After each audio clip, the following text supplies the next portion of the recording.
Hello dear students, welcome back to my channel physics SPC. Gravitation का एक अच्छा question. Four particles each of mass and equal distance, important line, equal distance from each other, move along a circle move along a circle of radius capital R under their action of mutual gravitational attraction. The speed of each particle is। तो देखो, इसमें एक पहले मैं circular path बना लेता हूँ, क्योंकि आपके चारों जो पार्टिकल हैं वो इक्यू डिस्टेंसेस पर हैं।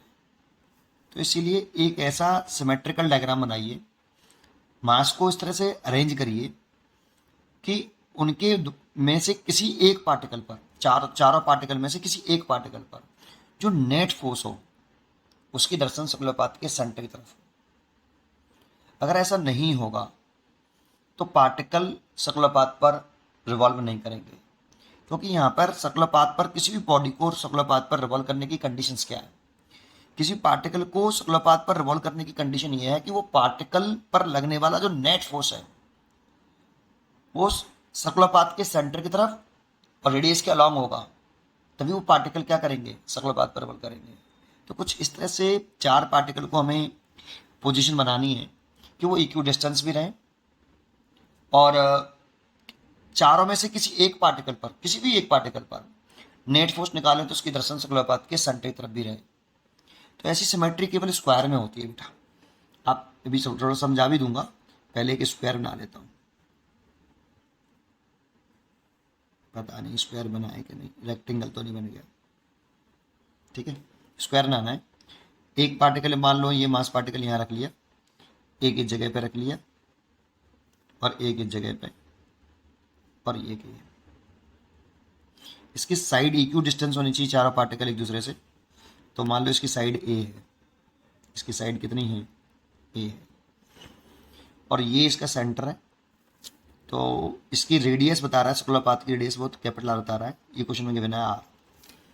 तो ज्योमेट्री से अगर मैं निकालूं तो ये पूरी डिस्टेंस जो है स्क्वायर की अगर ये है, देखो जैसे स्क्वायर होता है ये, तो ये साइड ए है, ये साइड ए है, और ये जो पूरी साइड होगी ये वाली, ये √2 a√2 होगी, और ये a√2 है और इसमें ये रेडियस आर दे रखी है, सो ये पूरी 2r होगी। तो 2r इज टू a√2। अभी मैं ये भी बताऊंगा स्क्वायर में सिमेट्री क्या है, सब बताऊंगा आराम से। ये चार पोर्शन स्क्वायर ही क्यों बनाया वो भी समझाऊंगा। वैसे मैंने लैंग्वेज बोल दी थी, फिर दोबारा से बताता हूँ। यहाँ से ए की वैल्यू निकालूँ तो इससे कैंसिल, √2r, ए की वैल्यू इतनी हो गई भाई। ठीक है ना, क्योंकि मेरे को आर के टर्म में आंसर चाहिए। अब बात आती है कि सर आपने स्क्वायर ही क्यों माना, आपको कैसे मालूम पड़ा स्क्वायर ही होगा, जो समझाता हूँ। देखो, पहले इस मास की वजह से इस मास पर फोर्स दिखाओ। ये देखो, ये F1। चलो इसको मैं फर्स्ट पार्टिकल मान लेता हूँ, इसको सेकंड पार्टिकल, इसको थर्ड पार्टिकल और ये फोर्थ। किसी भी एक पार्टिकल पर फोर्स निकालो। नेट फोर्स निकालने के लिए मैं इस वाले पार्टिकल पर निकाल रहा हूँ, तो 2 वाले पार्टिकल की वजह से फर्स्ट वाले पार्टिकल पर फोर्स निकालें तो उसकी डायरेक्शन ऐसे होगी, क्योंकि gravitational force of attraction nature. ऐसे ये इस पर निकालेगा तो ये भी ऐसे ही होगी, अट्रैक्ट करेगा ऐसे, ये F2। लेकिन F1 F2 बराबर होंगे क्योंकि मास बराबर है और इनके बीच की सेपरेशन, इसके बीच की सेपरेशन बराबर है। ये वाला इस पर फोर्स ऐसे लगाएगा बेटा, कुछ इस तरह से। This is F3। थोड़ा सा वेक्टर का एरो मैंने गलत बना दिया, ये छोटा होना चाहिए था। चलो अब बन गया तो बन गया, ठीक है, यहाँ तक आया। अच्छा, पहले तो F1 F2 की वैल्यू कितनी होगी, F1 F2 बराबर होंगे कितनी, जी दोनों मास का मल्टीप्लाई m² हो गया ओवर इन दोनों के बीच की शॉर्टेस्ट सेपरेशन जो कि a है, यानी a मानिए तो a का स्क्वायर। और a की वैल्यू मैं यहाँ पे पुट कर सकता हूँ, ये वाली gm² ओवर a की वैल्यू अगर मैं ये पुट कर दूँ तो 2r²। ठीक है, नहीं, √2 का स्क्वायर करेंगे तो 2 जाएगा और r²। और F3 अगर निकालूँ तो F3 किसके बीच में लग रहा है, इन दोनों मासेस के बीच में, 1 और 3 के बीच में। तो कितना है, जी दोनों मास का मल्टीप्लाई तो m² हो जाएगा ओवर। ये पूरी सेपरेशन देखूँ तो ये 2r हो गए बेटा, क्योंकि सेंटर से डिस्टेंस, सर्कल की रेडियस याद रखी है, इस सर्कल का सेंटर हो गया सी, तो ये r, तो फिर ये भी r, तो सर ये 2r और 2r का स्क्वायर करें तो चलो 2r का होल स्क्वायर लिख देते हैं। ये हो जाएगा g small m square over 4r square.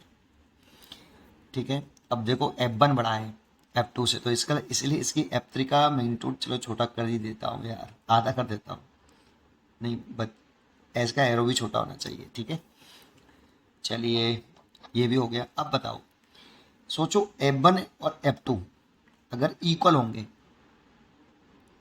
तो इक्वल डिस्टेंस है तो इक्वल तो होंगे ही होंगे, कहीं पे भी कैसे भी अरेंज करोगे ना आप इक्वल तो होंगे ही होंगे, क्योंकि इक्वल डिस्टेंस वर्ड यूज़ किया है। लेकिन इक्वल हैं तो उनका जो बाइसेक्टर होना चाहिए, जो इन दोनों का जो रिजल्टेंट होना चाहिए वो इसके बाइसेक्ट से जाएगा, इक्वल है तो दैट मीन्स सेंटर से जाने के लिए ये एंगल 90 डिग्री होना चाहिए बेटा, कि 90 डिग्री अगर होता है तो उसका स्क्वायर का 90 डिग्री होगा तो उसका बाइसेक्टर स्क्वायर के लिए ही 45 डिग्री से पास होता है, और बाइसेक्टर अगर ऐसे पास होगा तभी तो आपका बेटा ये इन दोनों का नेट हो गया, f1 और f2 का ये नेट हो गया आपका इधर की तरफ f डैश मान लेता हूँ। अब देखो f डैश और f3 की डायरेक्शन देखेंगे, नेट निकालेंगे तो टुवर्ड द सेंटर आ रही है, और जो नेट फोर्स होगा अगर toward the centre along the radius आ रहा है तो वो सर्कुलर पाथ पर घूमने के लिए वो नेट फोर्स क्या कराएगा, सेंट्रीपिटल फोर्स प्रोवाइड करा देगा। लेकिन अगर आप अदर शेप कंसिडर करोगे तो आप करके देखना अनसिमेट्रिक हो जाएगा, उस वाली कंडीशन में फिर नेट फोर्स की डायरेक्शन सर्कुलर पाथ की सेंटर तरफ नहीं आएगी, और नेट फोर्स की डायरेक्शन सर्कुलर पाथ की सेंटर तरफ नहीं आई तो पार्टिकल सर्कुलर पाथ पर रिवॉल्व नहीं कर पाएंगे, बस इसीलिए स्क्वायर शेप ली है ना।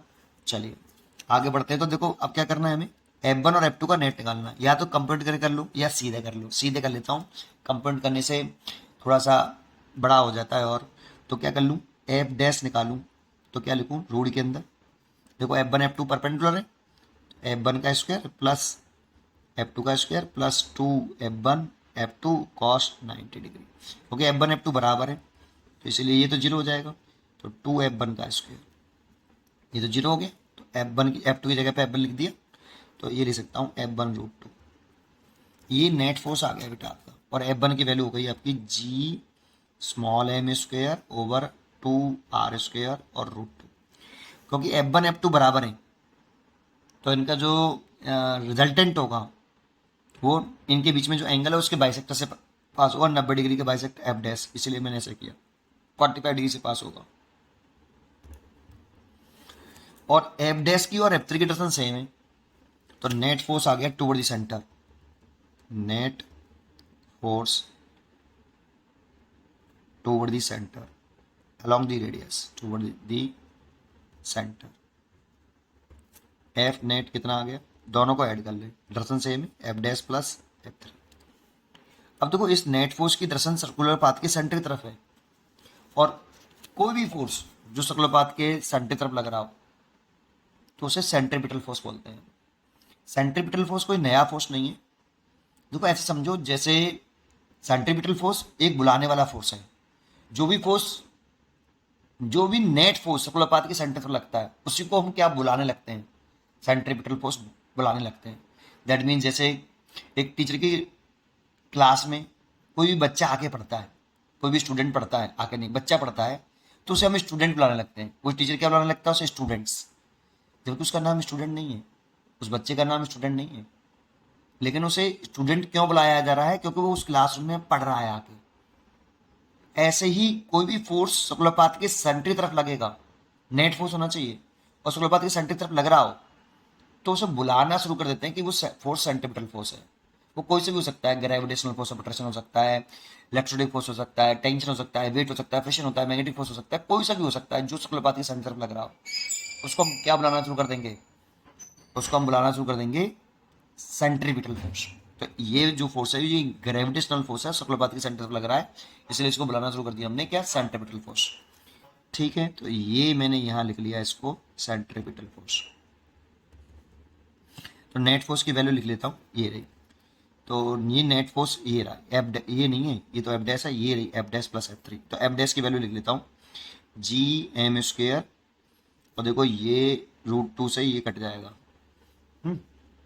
तो मैं लिख लेता हूँ इसको root 2 R square, F dash की वैल्यू पुट करिए प्लस एफ 3 ये रहा G small m square over 4 capital R square is equal to centripetal force लिखे हैं तो एम पार्टिकल का मास और जितनी स्पीड से घूम रहा है ये सब एक ही स्पीड से घूम रहे हैं ऐसे।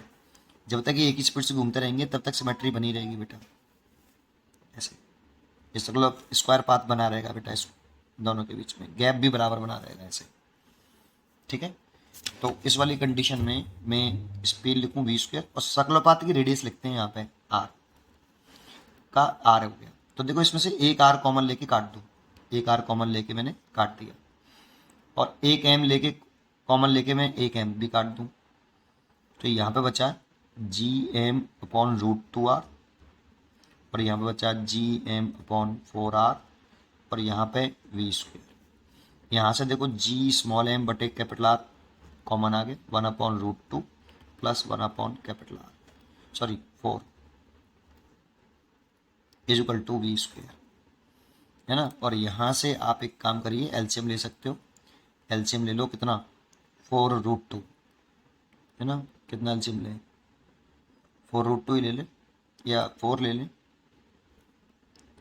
4 का एलसीएम ले लें तो देखो यहाँ आएगा √2 है जगह पे तो 2√2 और +1 ये, और ये G M M over R और ये हो गया आपका कितना वी स्क्वायर।